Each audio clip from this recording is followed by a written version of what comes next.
WeatherTech.com.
Well, we had some inclement weather, and that has delayed us a little bit, but we are finally getting to go racing here at Spring Mountain for our first race of the weekend. In fact, our first race of the year here for the Porsche Sprint Challenge USA West by Yokohama Series. I'm Joe Peak with Ashley Freiberg.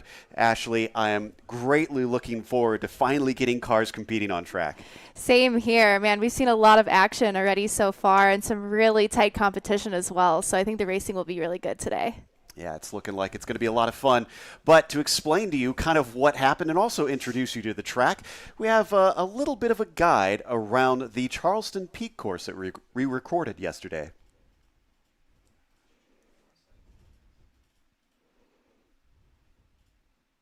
All right, we're on board here with Ashley Freiberg, and we've got Richie Hearn, who is an instructor here at Spring Mountain. Guys, we're going to do a lap in the car, so let's talk about what it's like trying to navigate this Charleston's Peak course. Richie, I'm sure you've got tons of experience out here. I got a few laps on the track, yes, for sure. It's quite challenging, as some people have found out, and with this weather, it's even more challenging. But it's got a lot of undulation, and it's quite fun. You know, it just takes a little bit to learn. It took the members quite a few days to learn this track, but once you learn it, it's got a great flow to it. Certainly looks like it. Ashley, we're coming out to turn 2 from the pit exit here. It seems like the start of the lap has a lot of fast corners. Yeah, quite a few corners on this track are pretty high speed. There's really only maybe turn 5 or possibly going into turn 10 where it's a pretty decent brake zone to make passes. Everywhere else is pretty fast and flowy. Got this section here, turn 2 into turn 3, a lot of interconnected corners too, which makes it pretty exciting. It's actually pretty interesting. We have quite the deep river right here at the apex of turn 3.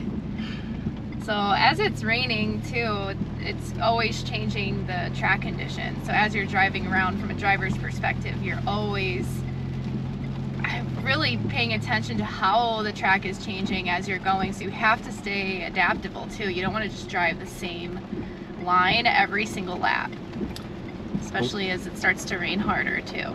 And Richie, this double apexer of turn 4 seems like it's going to be really important with it coming down to turn 5 and it being so hard to pass. This is probably the one main passing zone coming up to, and the fact that that corner is off camera makes it even harder, but you can see the track opens up, so it does give quite a possibility of 2 or maybe 3 wide, or even maybe in crossing over on the person passing you on the inside as you exit going into 6 and 7 up there. This would explain why so many people were going off here, that river coming across at the exit. So we were seeing in qualifying, a lot of people were struggling with the exit of turn 5 there. Richie, who came up with this section? Because this is bonkers through here. Yeah, they wanted to make something a little bit like the corkscrew, and definitely unique for sure. This whole section's a little tricky. This corner right here, 14, to me is one of the hardest corners because it's such a late apex and you can't see it. and the tendency is to unwind off the corner too early, and then you're going to just cut right through the track. But it really kind of flows into this next section, and so I think it's a real important part, that whole section, and actually the timed lap, because you spend a lot of time going through there. And this is actually pit in right here, but the track continues forward here. You can see the brake markers to our left. I feel like this looks really tough because they've got this little kink and then it sharpens up into that chicane. Yeah, 16 is quite high speed, and then you really want to get big braking done here into 17. So you have two pretty tight corners that lead onto the front straightaway, so always want to make sure you're getting a good exit coming out of the last corner coming onto a long straight. Another thing to think about when it's raining this hard for a lot of drivers, you'll start to kind of wander to the middle of the road. The reason for that is the road has a crown in it, so the water generally runs to the outsides. So you want to be at the highest point of the track to kind of stay away from the puddles. See, we have a nice river coming across turn one. There's a lot of rivers out here today. And it's right down on the curb too, it looks like. Turn one is pretty high speed. Yeah, you were saying in a Formula car you were staying flat through there. Pretty much, yeah. And there's still some work to do as far as infrastructure, and they're still working on it, but even as they have more land out in the distance that they're going to add more track. I don't know if it'll ever be connected to this, but there's more plans to make it even bigger. But I'd love to see some more races come out here. It's just a matter of having the track open. The track's busy, like I said, 7 days a week. And that's a lap or two around Spring Mountain. Guys, thank you so much for showing us around, and hopefully we'll get to see some good racing a little later.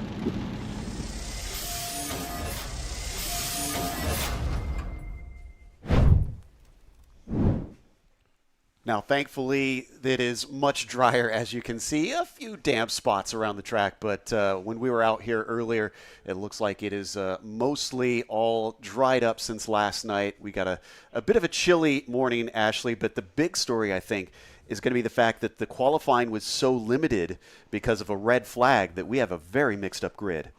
That's right. And actually, some of our fastest drivers are towards the back of the field, so it'll be interesting to see them work their way back towards the front as the race goes on. It's going to create some excitement for sure. But that excitement will be coming very quickly, of course, because the cars are already on the pre-grid. They'll be heading out for the warm-up lap pretty soon here. We'll go to that in just a moment. For now, we'll have a short ad break, and then we'll bring you the starting grid for the season opener. It's hard to contain your excitement when you get something you've really wanted. Like the gold standard in automotive protection, WeatherTech floor liners. With deep sculpted channels and laser measured for total protection in the front, back, and even up the sides. Dad, you're going viral. What? WeatherTech me. So don't be shy, enjoy. Order your premium American-made products at WeatherTech.com.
The anticipation has been building, but it is time to go racing here at Spring Mountain Motorsports Ranch in Pahrump, Nevada.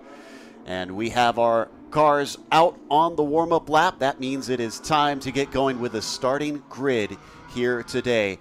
And up on the pole is going to be actually Jim Walsh after some penalties, as it looks like Kyle Washington will be starting on the outside of the front row. Laura Eli will be P3 with Kevin Woods starting in the 4th position. Luke French going to try and charge forward from 5th, as Patrick Mulcahy will be starting on the outside of that 3rd row. Then you've got James Lee starting in 7th today, followed by John McInnes in row 8.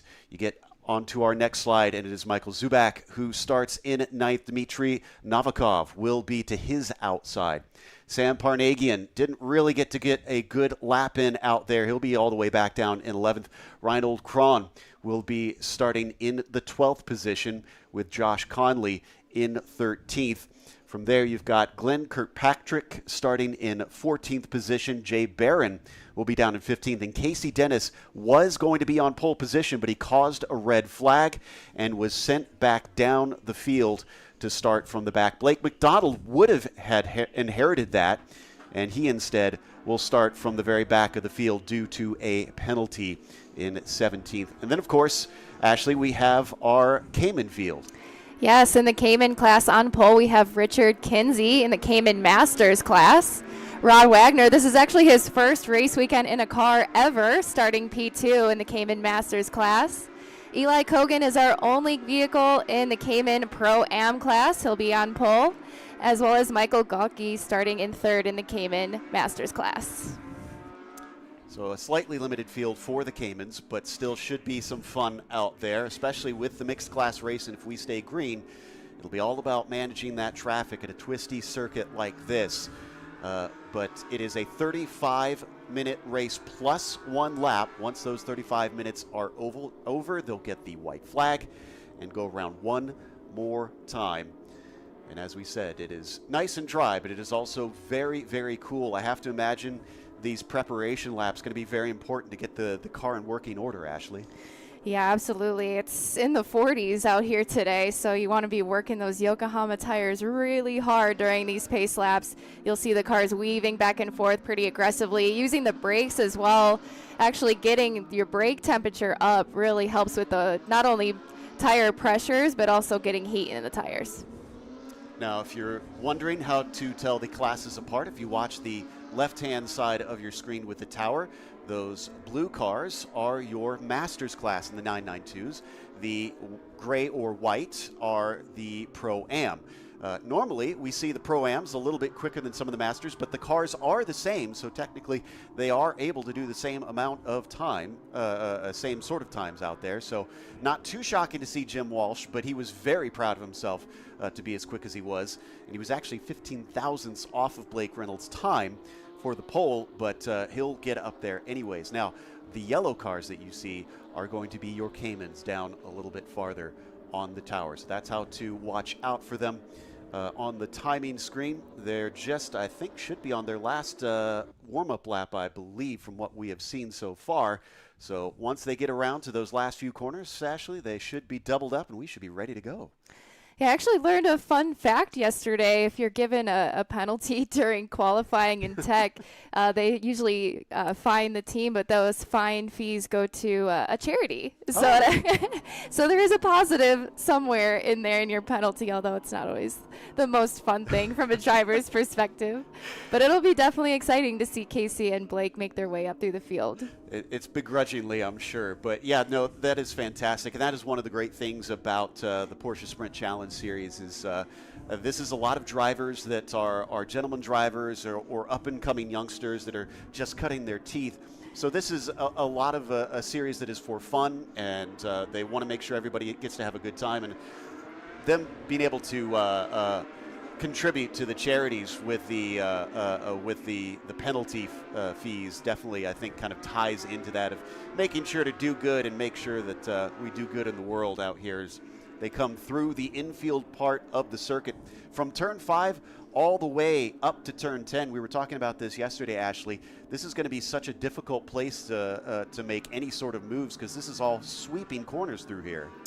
Right, yeah. So really your major passing zones are going to be the brake zone at turn 5, maybe into turn 10 if you're feeling a bit risky. Turn 1 is actually super fast, not a big brake zone there. So yeah, to make any passes here, you're going to have to be very confident in your capabilities and making sure you're definitely in that position alongside the car next to you. So we'll definitely see how it goes. The track's going to be pretty slick this morning as well. Anytime it rains, it washes away all the rubber that was built up during testing and practice. So I would imagine the track will get faster as the race goes on. Hopefully the sun will come out here too and warm the track up. Yeah, you make a good point about how green it is, and you could even see in that shot earlier in the background that the mountains have actually gotten snow on them. It's been that cold out here that all the rain and whatnot has lit them up and certainly made them very beautiful, but unfortunately it interrupted a bit of our fun a little bit earlier this weekend. No matter, we're going to get to go racing as the cars are lined up and ready to go, double file as they come through the final few corners. It is the first race of the USA West Series here in Porsche Sprint Challenge by Yokohama. We'll wait for the signal from the flagman as they come through the final 2 corners. It is a tight chicane through here. They're going to have to go nice and steady. And it looks like a very good formation. We wait for the wave from the flag stand as they approach. There's the cones that demark when they can start, and Jim is going to go immediately. Green flag is out for the first race of the season as they plunge down into the first corner. It looks like Jim's going to get a good start, be able to pull away as they mostly go single file in behind him for the top of the field. Laura Eli making a move there into P2, although it looks like we've got Kyle peeking there on the inside coming into turn 2 and 3. Pretty tight here coming through. Kevin Woods making a move there on Kyle. Nicely done by Kyle. Like we said, it's going to be tricky, so these first few laps will be critical to try and make those overtakes when you can. Of course, we've also had the Caymans take their start a little bit farther in the background, still being led right now by Richard Kinsey up at the top of those.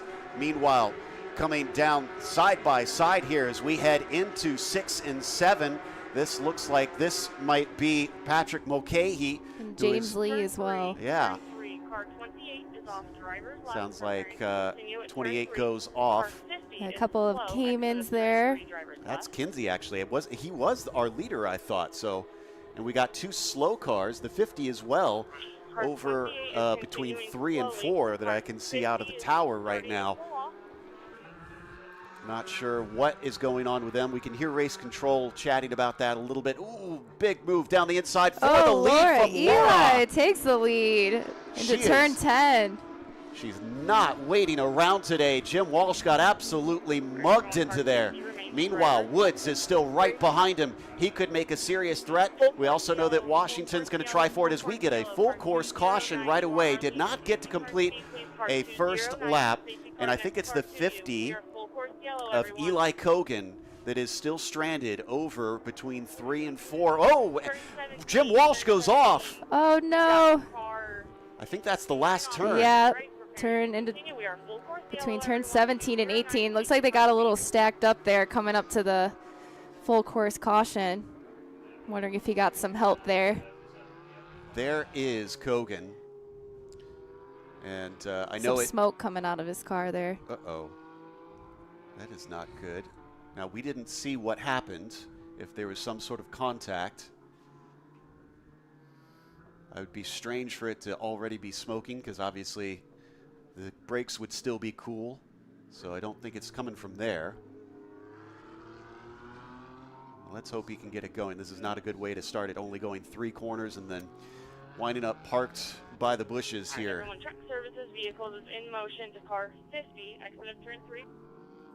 Just a little bit more information from race control as they send the safety vehicles over to check out, make sure everything's good over there. Wow, so that may have been a very important move, Ashley, from Laura to snatch that lead when she did. Right. Yeah, definitely a solid start for Laura and for James Lee, making a lot of ground there at the beginning. Kevin Woods was also feeling pretty racy there too, making his way forward. So a lot of mix-ups there on that first lap. From that camera angle that we had, it almost looked like the rear wing might have been damaged on Kogan's car. I wasn't sure, but it may have just been the way I was looking at it. Regardless, now with Jim Walsh spinning under yellow, do you know what the rules are on that? Is he going to be allowed to get back into line, or is that he has to rejoin at the back due to loss of control? I believe that that's it for Jim there. If you spin, you spin. I think you end up in the back there, unfortunately. Oh man, that is a real shame. A pole position gone to waste a little bit. I guess the advantage of that happening at the start of the race, he's got some time to try and make up for it. Right, that's true. That's true. And as we're seeing here, there's more opportunity for passing than we thought. There was a lot of side-by-side racing throughout most of the track there. I was with you when you said that, 10's going to be really difficult to try and make those overtakes. So when she suddenly sent one up the inside, my eyes about bugged out. Right? She thinks like me, I guess. yeah, you got to carpe diem, you got to grab the opportunity when they come. Looks like Casey Dennis made his way up to 10th. A nice start for Casey with all of 16 cars, I believe. We've got 16 or 17 cars in that. 6 positions there. That is an excellent way to begin this thing. Also, Pernagian looks like up to 8th on this one as well. Novikov, I think, fell down a few spots himself. He's into 7th place. So right now, overall, and your Masters leader is the 209 of Laura Eli. James Lee is leading in the 255 for the Pro-Am. Now, this is going to be big for James because I know he was eager to try and push forward, especially after his teammate Dennis lost that pole position due to causing the red flag. So this is great if he can help for that RWE team to be able to kind of make up for the woes that they've had for Casey. Yeah, and you could see the way he was driving there on that first lap. He had a lot of aggression, making a lot of really smart and precise passes there, making his way towards the front. So he's definitely got the fire to push his way up towards the front there. I'm trying to see if the angle of that rear wing of the 50 is actually damaged or if that's the way it's supposed to look. I'm trying to see if I can pick up one of the other Caymans out here by our tower and compare and contrast. Yeah, I think it is supposed to look like that. So that it doesn't seem like he got hit on the back there. Manages to get away with that. But looks like, thankfully, it's going to be a quick fix as they've already got him backed up onto the truck. They should be able to take that off the circuit, and we should be able to get going. Clock still runs during this time, which will eat into the racing a little bit. Still at just under the half hour left. Let's hope that we can get a full lap running on this one. Now, I'm seeing, for some reason, Jim Walsh showing at the top, back up into second. Yeah. Must be a scoring error. Looks like they got it okay over here, so, okay, so yeah, might just be a glitch on our side there. So it looks like our tower is correct here on the viewer's feed. But coming over the crest really shows you there the elevation change as they disappear through Nighthawk Corner, as they've kind of called this section, and then it comes up over what's called Tortoise, which I love that name. Kind of, it feels like that. You're like going over the hump, and it just looks like it feels so ungainly. Right. We have a lot of desert tortoise out here as well. Actually, very, very beautiful area. We had a chance with some time off yesterday to go even check out Death Valley, which is very close by. It was a gorgeous area out there. But even here, down kind of nestled between the mountains and Pahrump, you get some fantastic views. But the drivers now are focused on what's directly ahead of them. So they'll be in full gear. Looks like the tow truck is removing the car from the track, so hopefully we can get going green this lap. Kind Kind of curious if we'll see Woods try and make another aggressive move if he can get by Lee. Because remember, Lee is in a different class. So yes, they want the overall position, but Woods' concern is trying to keep up with Laura up on the top, not let her get away if she's got extra pace over them. And for Mulcahy, he wants to try and pass Woods and Washington to keep up with Lee and see if he can try and challenge for that win. But for now, looks like the tow truck is bringing it back to one of the access roads, so hopefully we should be out of the way pretty quickly here. I haven't heard word if we're going green this time by yet, but lights are still on in the pace car. During these pace laps, it's crucial to keep your tire temps high. It's really challenging in these conditions. Like we were talking about, it's in the 40s here, so it's super cold. So, man, if I was up towards the front right now, I'd be working my tires really, really hard so that when it goes green, your car is ready to go. Oh, we see the drivers weaving to do that. Also, I understand there's a lot that you can do with the brakes to try and do that. What do you do to try and compensate for the cold temperatures? Yeah, I mean, you're just really going hard to the throttle and hard to the brake repeatedly. Actually, if you're doing it well enough, you can get motion sick, which is super common. So, yeah, I mean, really leaning on the brakes hard. Sometimes you can crank the brake bias all the way to the front, too, and really get some front temperature in those tires. Looks like we have the safety car lights out. Excellent. So we are going to go green this time. The incident at turn 17 is under review. Ooh, the incident at turn 17, I wonder if that is involved with Jim. Yeah, that would be Jim. Ooh. I'm wondering who he was in contact with. It might have been with James Lee. Possibly. Everybody was probably checking up with the yellow coming out. Maybe some drivers slowing up a little bit quicker than others. Unfortunately, they're lined up, ready to go. Pace car going to take them over the hills into the final boot section through 16, 17, and 18. And they have got that tow truck on pit lane now. So pace car is going to join it. And now it is up to Laura Eli to take charge of the restart as we watch on board with Washington from 4th place.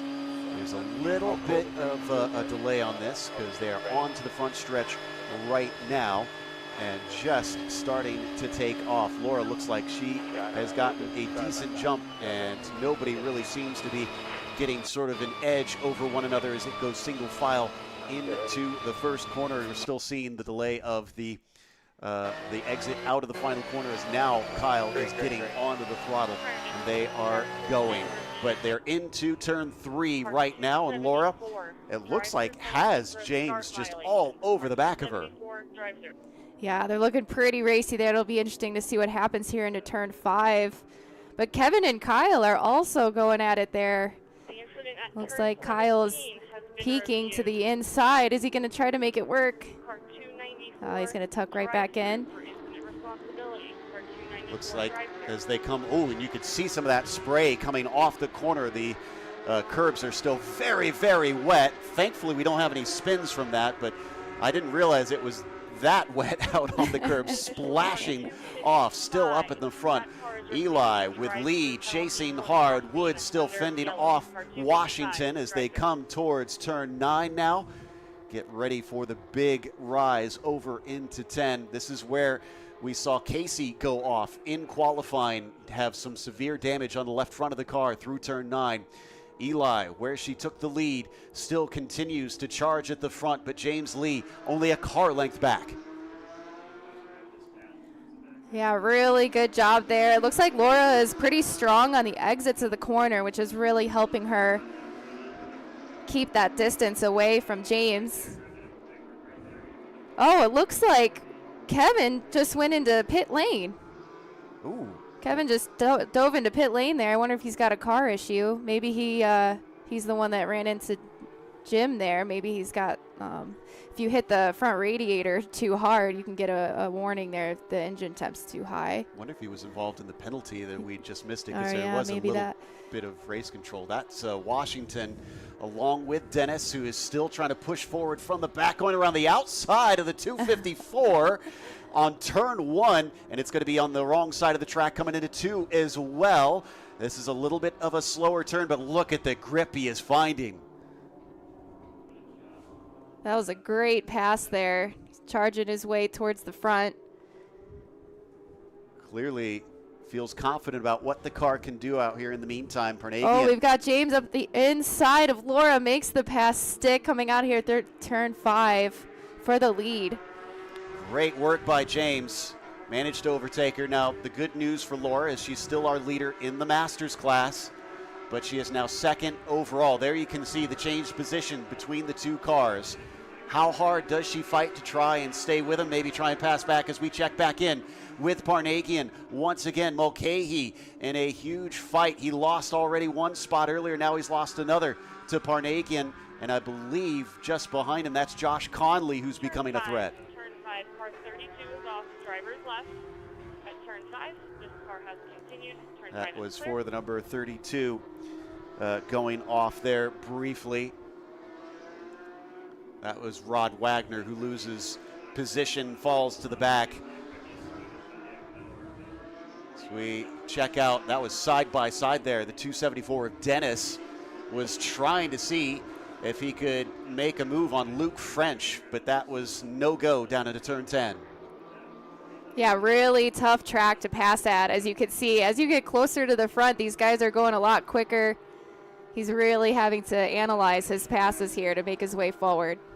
Onto the main straight now. Just an incredible climb from Dennis, already up into 6th position now, working to try and crack into the top 5 overall. But this is also going to be onto the podium for him. So he's third in class to make that second, maybe. Looks like French is going to be able to hold him back. He switches sides down into turn 3, is going to find his way through regardless, and French might actually lose 2 positions here. Yeah, it looks like Sam followed him through, passing around the outside, double apex at turn 4. It's off camber there. That's pretty risky. See if he makes it stick going down into turn 5, if he's going to outbrake. Coming into the corner now. He's still side by side. Oh, Pretty slick on the exit there. Lots of water. He's sliding around. Oh, doesn't make it work. Wow, he That's was a tough one. wheeling that thing. It was sideways as he tried to get the throttle down in front of him as well. Dennis actually kicked up mud, so he was beyond the curb. He's already got it plenty muddy yesterday. He doesn't need to do more work for the crew trying to clean this thing up for this afternoon. Yeah, he's just charging forward. You could see it. And then we've got James Lee pulling away a little bit from Laura, although Laura's keeping an eye on him. Still have quite a ways to go with 19 minutes remaining. Definitely keeping him honest. Blake McDonald's, we kind of expected to try and move his way through. As he goes down to the inside, he climbs the inside of the curb down through turn 10, but he unfortunately can't make it stick. He's got to watch out. Conley still behind him, still fighting. So all 3 of them nose to tail as they rise over the crests and head into the final turns. Yeah, I'm sure Blake's kind of got the same mindset here as Casey, trying to charge his way forward as much as he can, but definitely a tricky place to pass. Donald not making quite the same inroads, but as the timing comes across the line, that'll get him at least into 9th overall. And that will put him into, I believe, about 5th or 6th in class. There's James Lee out in the lead there, slowly inching away. It's got to be a good feeling, Ashley, once you take that lead and knowing you're quicker and starting to pull away. As we come back to Mulcahy once again, fighting with Josh Conley, so he's not able to keep up and has to switch to defense. Seeing quite a few passes happening into turn 4. Oh, no, and he does it. Oh, my goodness. Uh-oh. Turn 5 there. Turn 5. Mulcahy 54. losing it in that last bit of the brake release there. Continue at turn 5. Coming down to the apex, so it's still pretty cold out. I would imagine this track is still quite green. It's going to take some time to get the rubber built back up again. Yeah, I mean, this has got to be so annoying for the drivers. They had those test sessions that built up, and the drivers, got the track rubbered in. And then suddenly it rains and it's a completely different condition. And now it's a completely different condition from even when they were practicing. Exactly.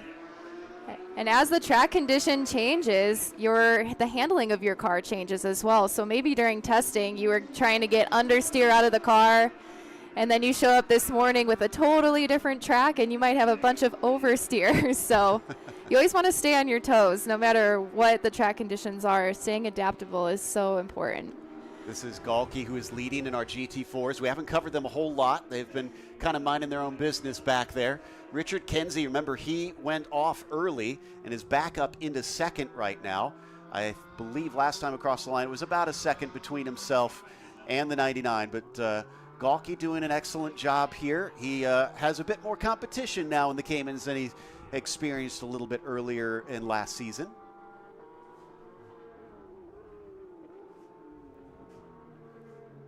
Curious to see if we'll see Kinsey be able to actually catch back up to him and make it a challenge. We got a car exiting pit lane.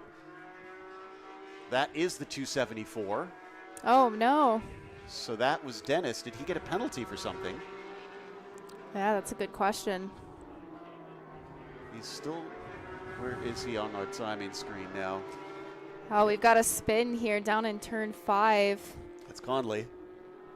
Turn 5. He was running Turn 5, 8th turn 299, overall at the drivers time. left at turn 5. Looks like the car is rolling. He's waiting for an opening to get back on screen, though. There he is now. So trying to keep it from stalling.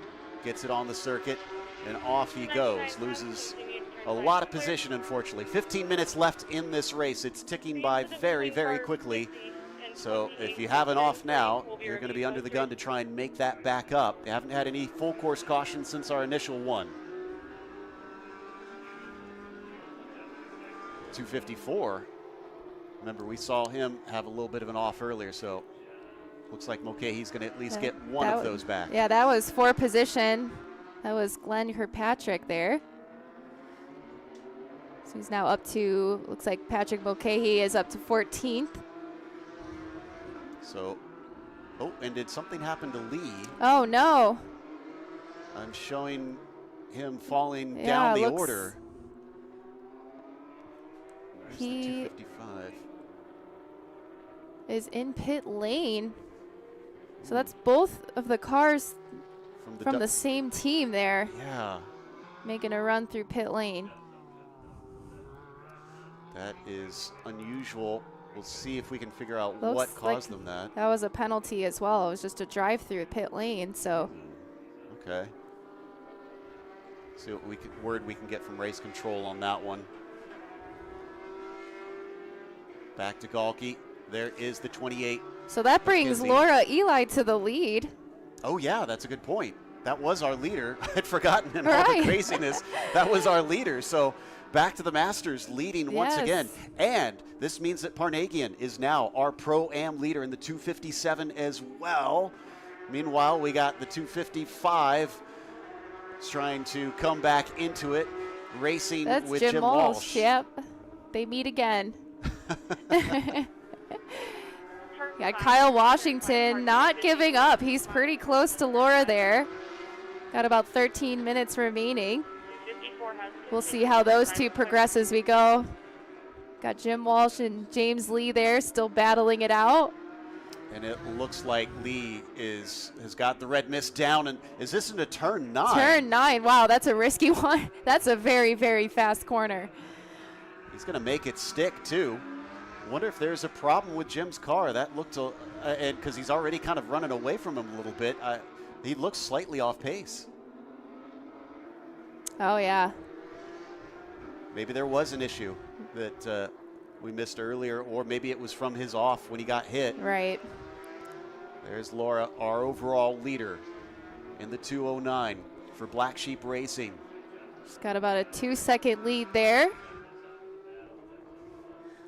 Although Kyle just pulled a lap about 0.6 quicker with a 1:53.1.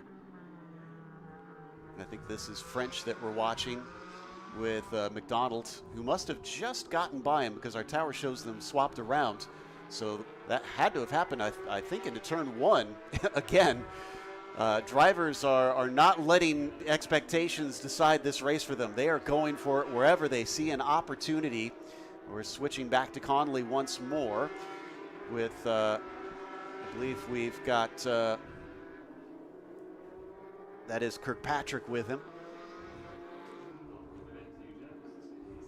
Meanwhile, side by side down into turn 5 as we get another position for Lee.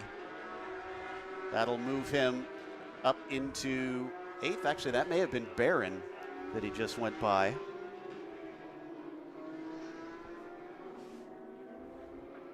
Not too surprised because James looked very fast at the start of this race. He's wasting no time, doing an excellent job trying to recoup from his penalty here. So we watch him down through the infield. Still being shown in 9th, but that should update at the timing line. Get an accurate reading of where he sits now.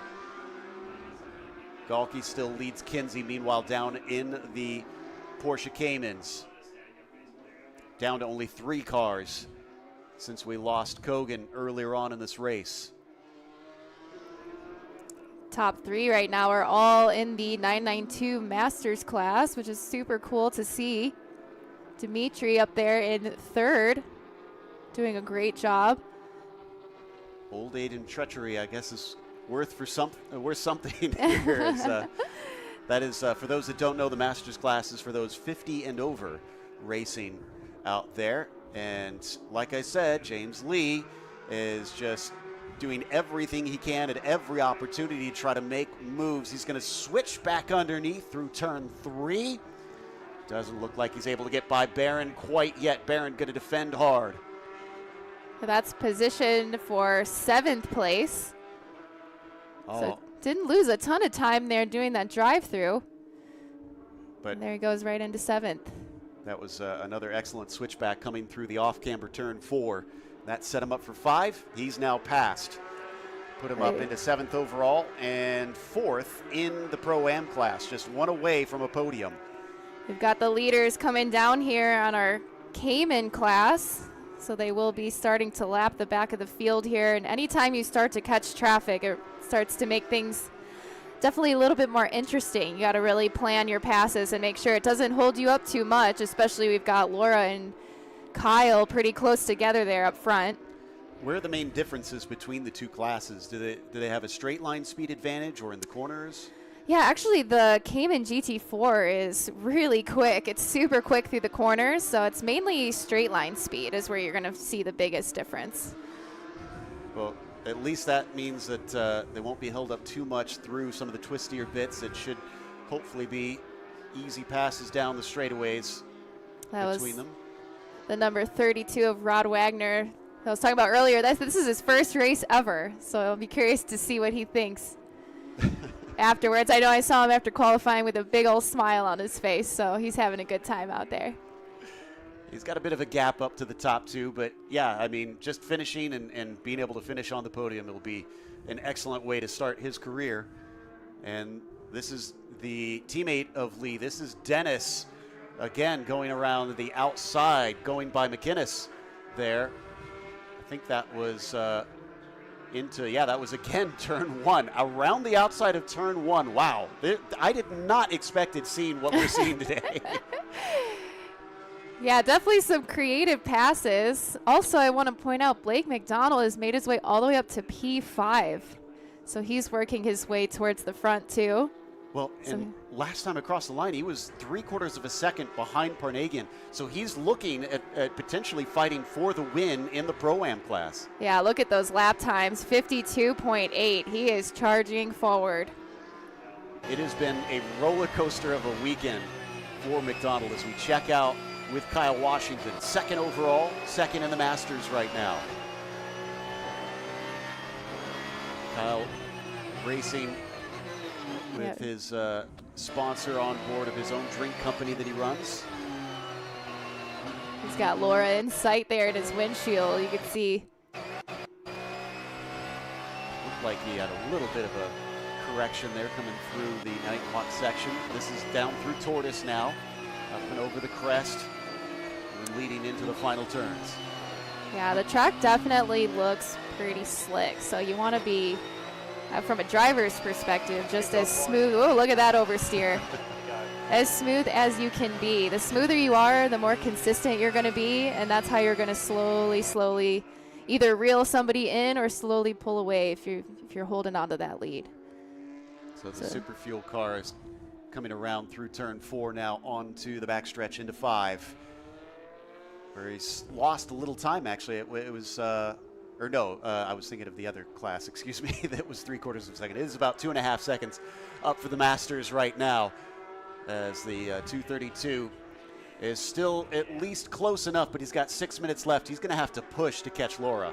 And Blake McDonald actually took the lead that last lap. He's 4th overall, but he's in 1st in the Pro-Am class. He actually made that move coming out of turn 9. Oh, wow. Again, another high-speed corner, making a lot of risky passes out here, which is really fun to see. Well, we said we'd get some excitement with the shuffled up grid, and it is not disappointed. And thankfully, we've been mostly green the entire way. Let's cross our fingers and toes and eyes that we stay that way until the end of the race.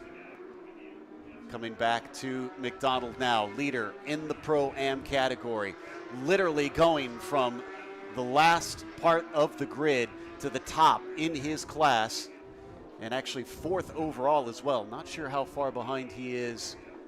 3rd place, Dmitry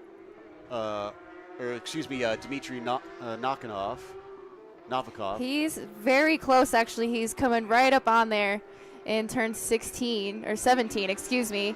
Now we're coming up onto the front straightaway heading into turn 1. I'm sure he'll be right on him pretty quick here. So how fast can he make this move? How much will we see Novikov try and defend this? Because this is not for class position. This is just for overall. This is for pride, essentially. I mean, as a driver, you want to win no matter what class you're in, that's for sure.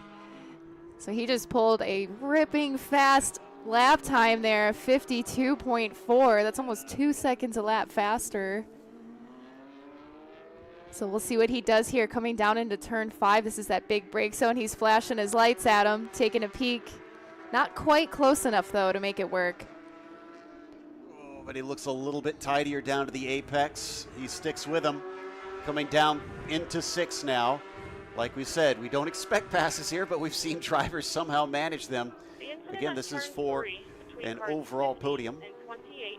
Yeah, Blake's got to be smart with this one because, again, it's not for class position. So as he gets further up the field, it's going to be harder to make these passes work. So making sure that you're smart about it.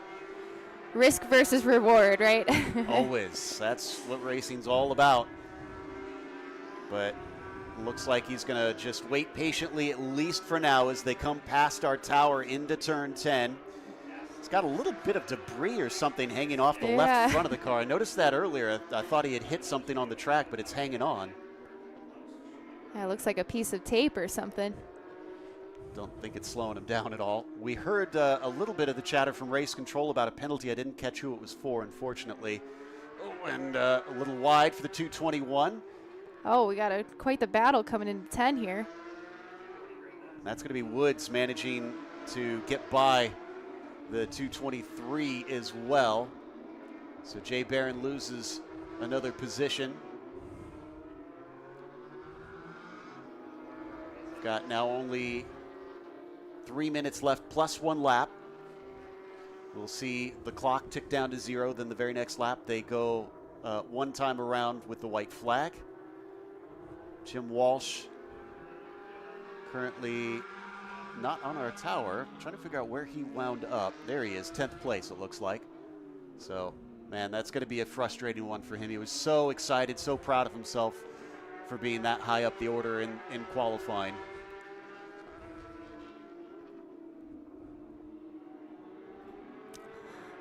Looks like Blake made that move there on Dimitri for a 3rd overall. So he basically now has a buffer between himself and Parnagian as well, although he'd already been gapping him quite steadily, but he's got that safety margin. It's quite a bit of a gap from Blake up to Kyle. It's about a 7-second gap, so I don't know if he's going to be able to catch them. We need to talk about as well, Galke has had Kinsey right there this whole race. Now, I haven't seen any attempts at trying to take the lead away from him, but, I mean, any sort of mistake from that orange and white Cayman, and he's going to lose the lead. Yeah, like we saw with that in-car footage there, being really consistent is key, especially when you're leading a race out here, to not have the car slide at all. Reinhold Kron working his way down into turn 10, disappearing behind the crest as we see them now exiting out of turn 1. Laura Eli with, I'd say, 2 laps to go because we're under 2 minutes now, and it's been about a minute 53 or so for most of the laps around here. You can still see some of the huge puddles we've got around some of these corners as it continues to try to dry from yesterday. Jim Walsh versus Dennis once again coming down the main straight. Man, Kyle's really reeling in Laura there. We've got about 30 seconds remaining. Then we've got plus a lap. So looks like he gained about a second and a half that last lap. He's on a mission.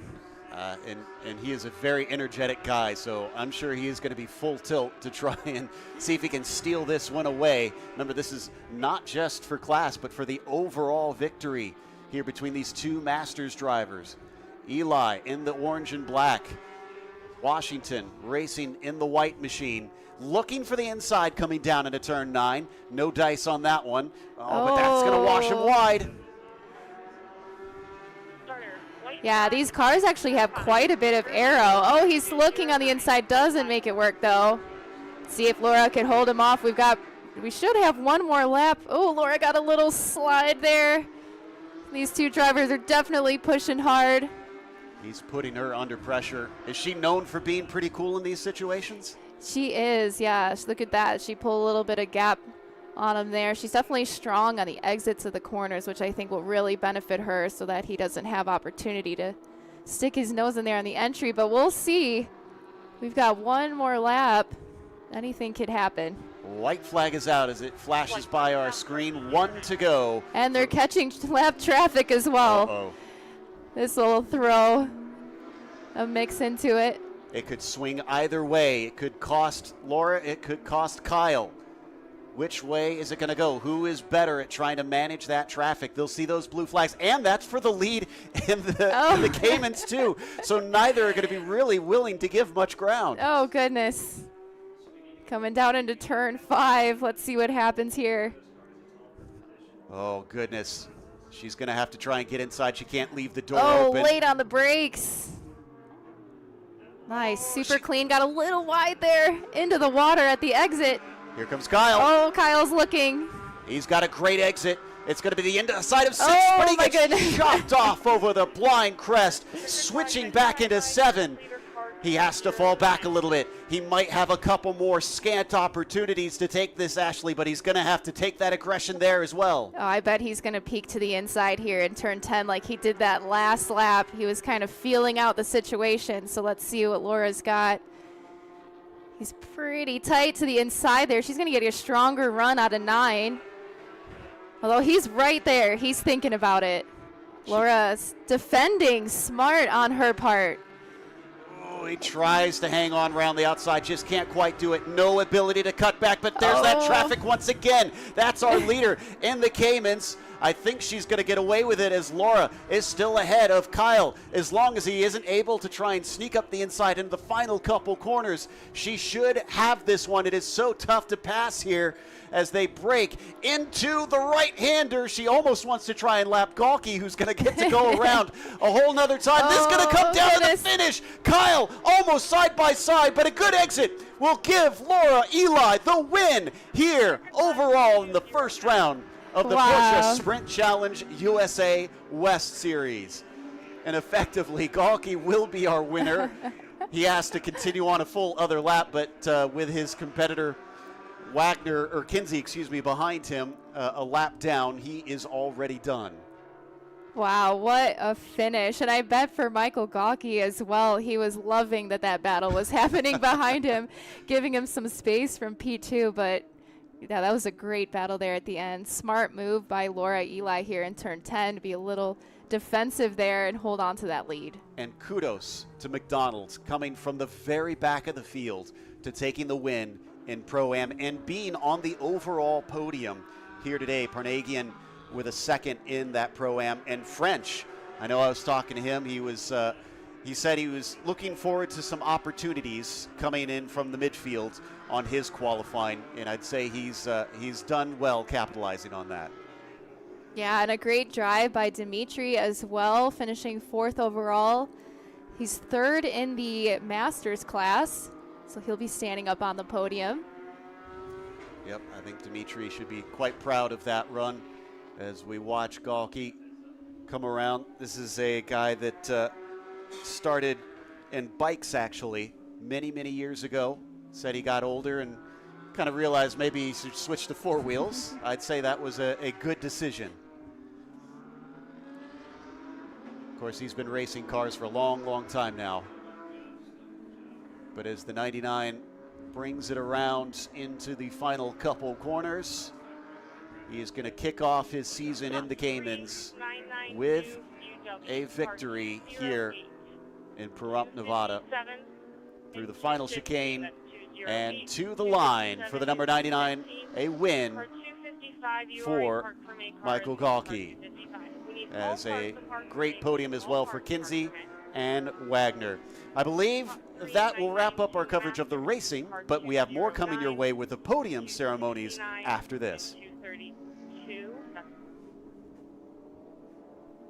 Correction, that's 209, 232, and 229.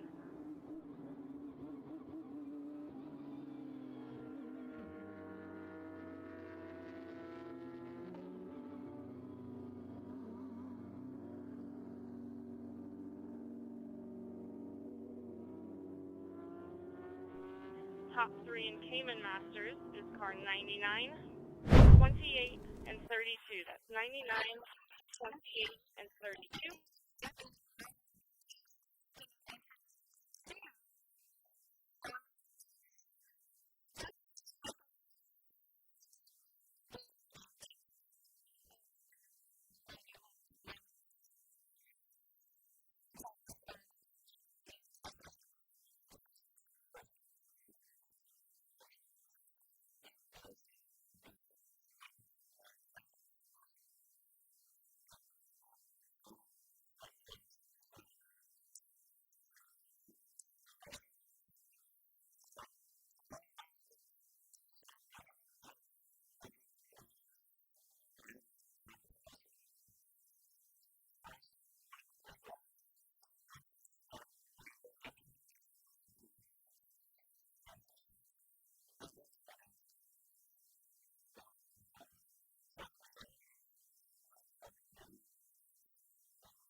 ceremonies here for race 1 of the USA West Series of Porsche Sprint Challenge by Yokohama.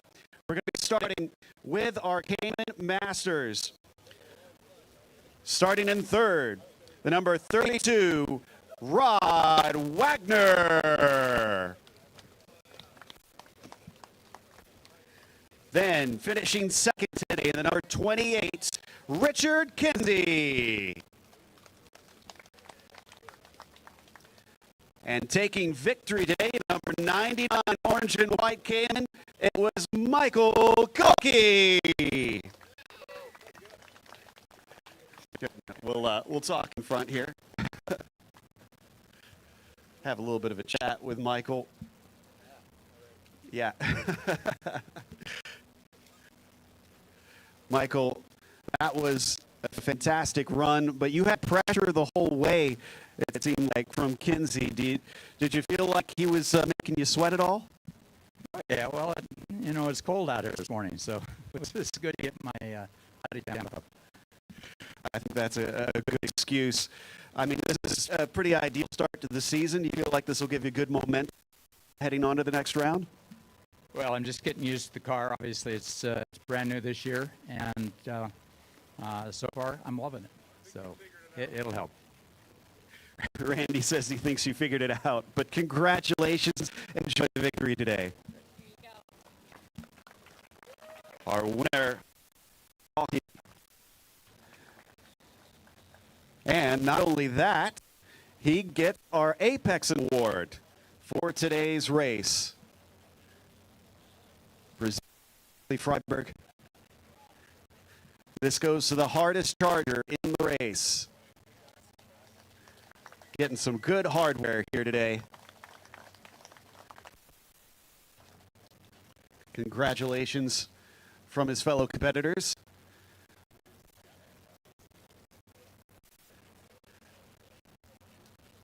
So we'll photos here. Make sure we get to celebrate. Everybody home gets to see the awesome achievements. Good way to start things. Took us a little bit to get underway, but after Mother Nature denied us yesterday, have some bright sunshine for our celebrations.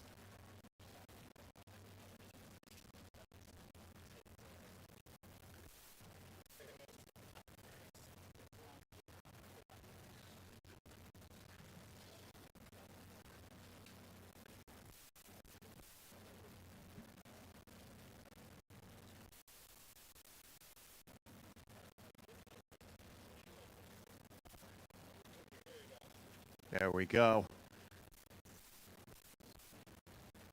Got to have our winner on the top step.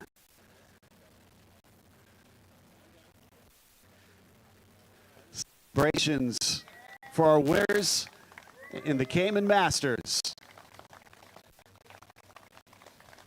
Showing off our hardware for today. And then, of course, I know it's a little chilly, but why don't we spray some champagne?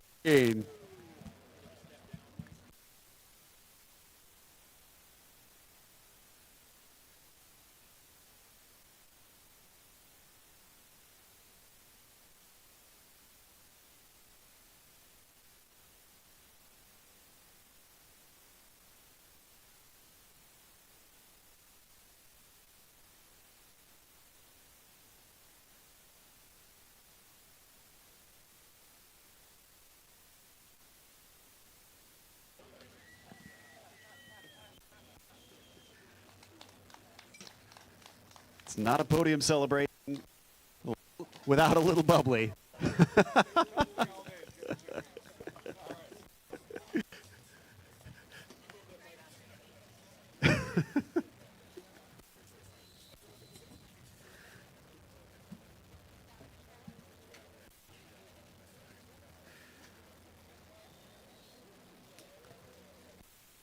That will conclude our podium celebrations, but not the racing for today. We'll have more coming up later on this afternoon for race number... Oh, excuse me. I'm jumping the gun. We have more podiums. Yeah, really. I got places to be. Going with the 992 Masters. Finishing third today in the number 229, Dmitry Novikov.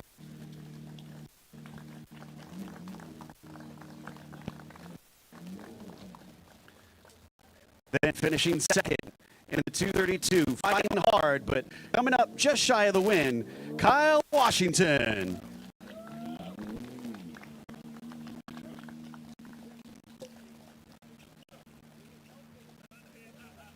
And then our winner today, making an aggressive pass early that paid off handsomely, Laura Eli in the number 209. Oh, join me around here, Laura. Yeah, it's okay. We're getting used to things. We were talking just before you came up to the podium how that pass made a big difference there. It sounded like you kind of spotted something from Jim early on that made you know you could make that stick. Yeah, I went out on a set of scrubs, and most everyone else was on new tires, and I figured it'd take a little longer for them to come in the cold weather. So I just looked for an opening early, and then once I got ahead, I tried to just not make any mistakes. You mentioned that you're pretty good in the wet conditions and pretty well in qualifying. Looks like you said, cold also kind of suits you well. Is it just low grip that seems to jive with you? I don't know if it's that. I think it comes down to tire strategy. The Yellows are real durable, but we had a lot of trouble graining, across the paddock this weekend. So that, especially when it's cold, the tires take a little longer to come in. So I'm trying a different strategy. It worked out beautifully. Congratulations, savor the victory. We pull up some hardware once again. Let's show off our hats and our trophies.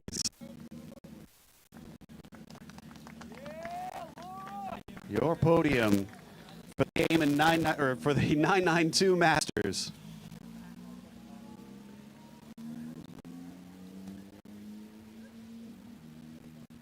And now, of course, why don't we get ready to spray some champagne?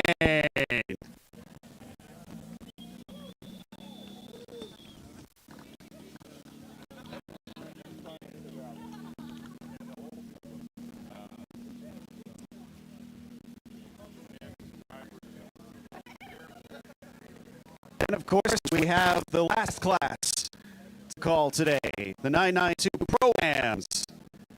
Starting with third, number 215, coming from the middle of the field, Luke French.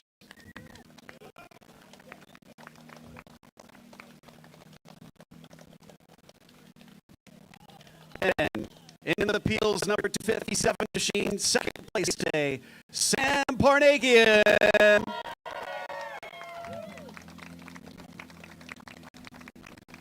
And our winner, after a penalty, he wasn't going to let it slow him down. The number 208 of Blake McDonald is your winner.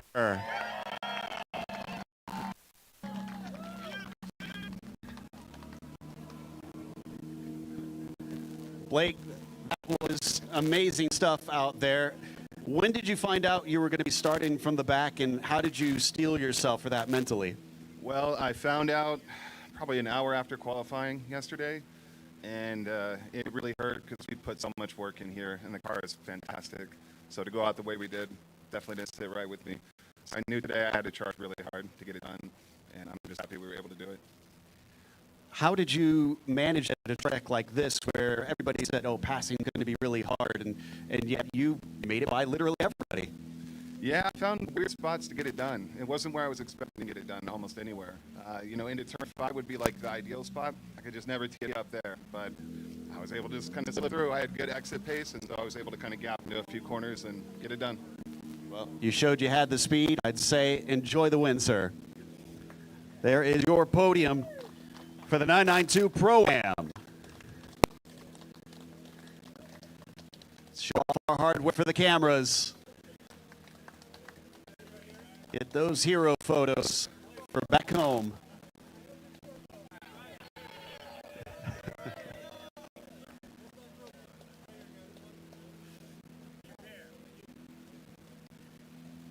And last but not least, why don't we spray some champagne?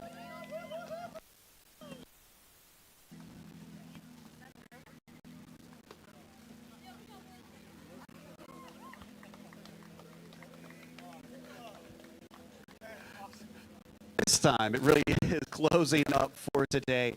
Can't thank you enough for joining us both here at the track and, of course, at home on YouTube.